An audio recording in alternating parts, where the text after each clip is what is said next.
Hermanas, hermanos, soy el padre Eduardo Chávez, soy el teólogo magistral guadalupano de aquí de la Basílica de Guadalupe, de donde estamos haciendo todo este cúmulo de manifestación de lo que ha hecho la Virgen de Guadalupe en tiempos muy complicados, muy difíciles, en tiempos de persecución, como lo estamos tratando. Estamos hablando de los años 1914, 15, 16, 17. Ese año fue, híjole, una persecución tremenda en contra de la Iglesia Católica. Y así el 18, 19, 20, el 21 tratan de destruir la imagen de la Virgen de Guadalupe, te lo recuerdo nada más. Y esto todo antes de lo que nosotros llamamos la Guerra Cristera. La Guerra Cristera es hasta 1926 a 1929.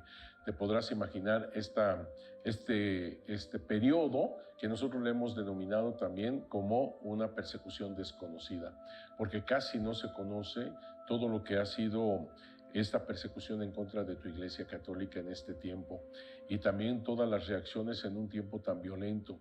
Reacciones de gente que destruye, gente que uno pensaría que iba a estar favorable, pues resulta que son traidores.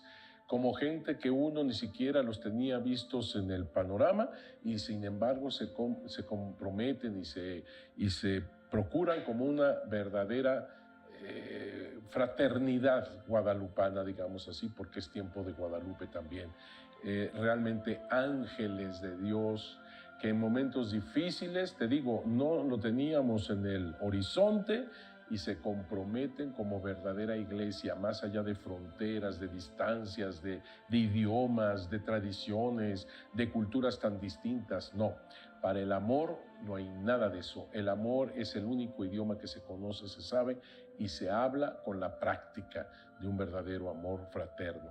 Y por eso en tiempos difíciles, pues mira, resulta todo este cúmulo de cosas que estamos analizando y muy en la línea guadalupana, como te estoy diciendo, porque vamos a llegar al momento en el cual vamos a entender por qué no fue un atentado en contra de la Virgen de Guadalupe, de algún loco por ahí que se le ocurrió destruir la imagen de la Virgen de Guadalupe con un bombazo en aquel 1921. Estamos comprendiendo que es toda una situación tan difícil, tan complicada.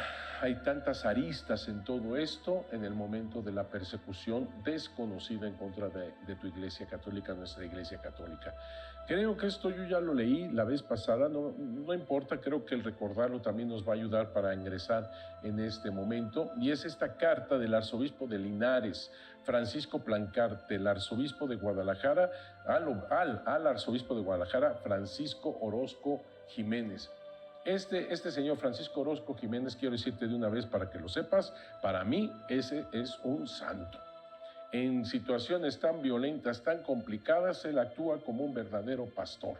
Es un obispo espectacular, de Guadalajara. Bueno, esta carta la dirige, como te digo, el arzobispo de Linares, Francisco Plancarte. Estoy leyendo la cita, es de Wilmette, Chicago, desde Chicago, el 24 de octubre de 1915, y esta carta se encuentra en el archivo de Affarii Ecclesiastici, o sea, de asuntos eclesiásticos, que se encuentra en el Archivo Secreto Vaticano, allá en Roma, en el Vaticano. Esto está en el fascículo 130, en el folio 3 recto, en la parte frontal. Dice así el obispo de Linares al obispo de Guadalajara, en esta carta que está dirigida a él desde Chicago. Dice: la lección que pudimos aprender fue que tenemos buenos, desinteresados, fieles, empeñosos amigos en los católicos de los Estados Unidos. Y es verdad, A veces nos cuesta reconocerlo porque vienen de los Estados Unidos, pero esta es la verdad y tenemos que hablar con la verdad.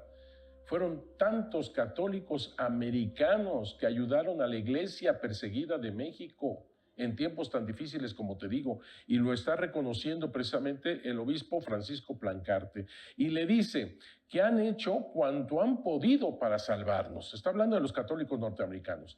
Después que se dieron cuenta del modo vil con que nos calumniaron nuestros enemigos, si fueron inútiles sus trabajos estrellándose contra un puritano manejado por la enemiga eterna de la Iglesia de Jesucristo y los grandes intereses financieros, esto no fue culpa suya, de los católicos norteamericanos, no fue culpa suya. Aún después del hecho consumado ha habido protestas enérgicas y valerosas voces y plumas que han clamado contra la iniquidad. Y fíjate cómo dice el arzobispo de Linares, Francisco Plancarte, al arzobispo de Guadalajara: ¡vivan los católicos americanos! Así termina su carta, porque realmente se han comportado como verdadera familia. La que sigue, por favor. Mientras tanto, tenemos este movimiento zapatista aquí en México que continuaba con gran fuerza, poniendo toda su devoción en la Virgen de Guadalupe. Sí, señor. Los zapatistas son muy guadalupanos. Ellos vinieron al santuario en este momento, vinieron al santuario y todos los zapatistas hincados delante de la Virgen de Guadalupe. Así que, como ves, el movimiento revolucionario tiene tantas facetas, tantos ángulos, tantas situaciones tan adversas, tan complicadas, espinosas, y otras como esta tan testimoniales, porque es un testimonio de parte de los zapatistas, esto de ser guadalupanos. Como dice el historiador Meyer, gran historiador, cuando Zapata entró a México, dice, llevó el estandarte de la Virgen de Guadalupe, hizo volver a abrir las iglesias y todas las campanas tocaron para recibirlo. Jan Meyer, en su libro famoso de la Cristiada, en el tomo 2, en la página 96, para que tú también te metas a este libro tan interesante de Jan Meyer, la Cristiada, en el tomo 2. Y Vasconcelos, por su parte, José Vasconcelos, decía: Zapata no tiene bandera, sus hombres llevan como estandarte el de la Virgen de Guadalupe. El culto a la Virgen de Guadalupe fue una de las causas del choque entre zapatistas y carrancistas, cuando estos hicieron arrancar a los zapatistas la imagen religiosa. Así que hay entre ellos mismos estos pleitos, y mira, en mucho por ser esta religiosidad de parte de los zapatistas, especialmente de la Virgen de Guadalupe. La que sigue, por favor. El 14 de noviembre de 1915, fíjate la fecha que estamos manejando, todavía no es el 17, que es todavía lo más fuerte de la persecución en contra de la Iglesia Católica en este periodo. 1915, el arzobispo de México, José Mora del Río, le comunicaba al arzobispo de Guadalajara, también Orozco Jiménez, el proyecto de entrevistarse con el presidente Venustiano Carranza, para hablar, para arreglar las cosas, para arreglar su regreso, aunque no había muchas esperanzas de un buen arreglo, pero había que hablar. Ante la persecución que se estaba viviendo en la Iglesia Católica de manos carrancistas, precisamente, el prelado verdaderamente estaba más preocupado por los tonos que iba adquiriendo la persecución. Le informaba a Orozco: entre tanto, decía el arzobispo de México, entre tanto, de México llegan noticias de vuestra ilustrísima, reverendísima, que calificará: han sido fusilados el cura de Iztapalapa, el cura de Xochimilco, ha sido fusilado el cura de San Gregorio, cerca de Xochimilco, y hay duda de algún otro, acusado sin probárselos de ser zapatistas. Por el hecho supuestamente de ser zapatistas, fueron asesinados estos sacerdotes. Como 12 o 14 sacerdotes de México, sigue diciendo el arzobispo de México, como 12 o 14 sacerdotes de México fueron reducidos a prisión, pero salieron con el gravamen de tener que presentarse diariamente. Situaciones totalmente, es una verdadera persecución, incluso de asesinatos, la que sigue. Y aquí están las personas estas que te digo que dentro de la iglesia el fuego amigo, el fuego hermano es mucho, mucho más doloroso. Esta gente que traiciona, como este señor. Mientras tanto, al interno de la iglesia que permanecía en México había tremendas traiciones, como la de Antonio Paredes. Ya hemos mencionado a este señor, Antonio Paredes, vicario general de la Arquidiócesis de México. El arzobispo estaba muy molesto, el arzobispo de México estaba muy molesto de cómo estaba presentando en toda esta situación el vicario general, este señor, quien realmente estaba provocando una terrible revolución dentro de la misma arquidiócesis de México.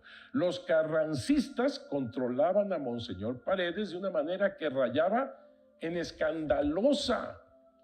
El arzobispo continuaba dando las angustiantes noticias de cómo Paredes era un verdadero títere en las manos del gobierno carrancista. Y no creas que porque Paredes fuera ingenuo, no. Al contrario, son de esas personas que por buscar sus propios intereses, como hay estas personas que seguramente alabando, sonando bien en el oído, van buscando puestos políticos, a ver dónde hacer sus tentáculos bajo sus propios intereses, se van acomodando y van en el caminar, son puras mentiras, puros engaños, puras falsedades, ponderando quizás a tal y en el fondo verdaderamente terribles. Los hay. Claro que los hay. Y desgraciadamente son más de lo que uno piensa. Y ya cuando tiene para ellos agarrados sus intereses, se manejan bajo este tipo de aspectos. Olvídate de fe, olvídate de lealtad, olvídate de formación eclesial, olvídate de dar al obispo su lugar como pastor de la iglesia. No, nada de eso. Son sus intereses. Desgraciadamente es este tipo de personajes que existen, vuelvo a repetir, se van colando a tal punto que llegan, imagínate, a vicario, en ese sentido, a vicario general de la Arquidiócesis de México. No se fijaron a tiempo quién era este personaje, la que sigue. Y los enredó. El arzobispo de México informaba de cómo el señor Paredes, este señor que está aquí enfrente de ti, y el padre Cortés acompañaron a algunos del gobierno carrancista. Y textual leo lo que dice el arzobispo de México, que para designar los templos que han de quedar abiertos al culto. Por lo tanto, así como otro carrancista más, este señor, títere de carrancistas, pues a cerrar los que no, ¿verdad? Otro tanto se dice de los de México. En Mérida han sacado las bancas de la catedral para la Casa del Obrero Mundial, que es institución netamente socialista y aún anarquista de esta revolución, y dicen que la catedral será convertida en bodega de Enequén. Estos tipos, como así de traidores y de gente nefasta dentro de la misma iglesia, la que sigue. Los carrancistas expulsaron del país a todos los sacerdotes extranjeros. ¿Estás oyéndome bien? Los carrancistas expulsaron del país a todos los sacerdotes extranjeros. Imagínate todas las comunidades religiosas que cuentan con muchísima gente de otros países que por una labor misionera están en México precisamente. Expulsados todos. Y finalmente el arzobispo José de la Mora y del Río, arzobispo de México, concluía su dramática descripción. En suma, dice el arzobispo, que parece verificarse lo que ya decías en México, que ahora comenzaría la persecución a la iglesia, que ahora comenzaría, ya se tiene más de un año con esto. Y dice el señor arzobispo, ya se decía que ahora comenzaría la persecución a la iglesia, siendo nada lo pasado. Imagínate cómo va a estar, o sea, el horizonte está terrible. Y tiene razón el arzobispo. Se está acercando el año de 1917. Estamos en 1915. Se está acercando el año de 1917. Sigo con lo que dice. Debo agregar que tanto en Yucatán como en León Se han dado tales disposiciones relativas a las escuelas católicas que será imposible conservarlas, porque no se ha de enseñar nada de religión, no se ha de tener práctica alguna religiosa, etc. Y se ha de aceptar un director laico nombrado por el gobierno. Se buscan con empeño los bienes eclesiásticos y hallados se confiscan inmediatamente. En suma, dice el arzobispo, cada día estamos peor y será necesario romper lanzas y hacer que se calme la furia de estos en alguno de nosotros, si tanto quieren hacer.